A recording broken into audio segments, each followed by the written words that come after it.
আসসালামু আলাইকুম। খুব সহজে কিভাবে গ্লাস স্কিন পাবেন সেটার রেমেডি আমি আজকে আপনাদের দিব। এটা দেওয়ার পর স্কিনটা এত সফট আর এত গ্লসি হবে, নিজেরাই অবাক হয়ে যাবেন যে এত কম কিছু দিয়ে, এত কম উপকরণ দিয়ে কিভাবে স্কিনটা এত সুন্দর হয়।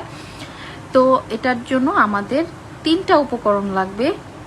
তার জন্য প্রথমে আমরা নিব হচ্ছে গুঁড়া দুধ আর হচ্ছে তিসি গুঁড়া করে নিতে হবে। চাইলে এখানে আস্তেও দেওয়া যায়, কিন্তু গুঁড়াটা দিলে সবচেয়ে ভালো হয়।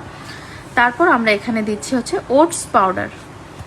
বাজারে যে ওটস পাওয়া যায় আপনারা চাইলে ওটাও দিতে পারেন, ওটাকে গুঁড়া করে নিলেই হয়ে যাবে আপনার ওটস পাউডার রেডি। এটা স্কিনের জন্য অনেক অনেক অনেক বেশি ভালো। তো সব কিছু আমি মিক্স করে নেব মধু আর হচ্ছে পানি দিয়ে।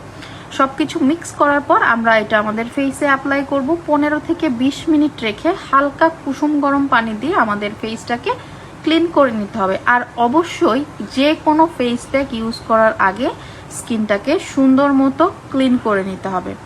ধন্যবাদ সবাইকে, ভালো থাকবেন। সপ্তাহে 3 দিন অবশ্যই এই ফেস প্যাকটা অ্যাপ্লাই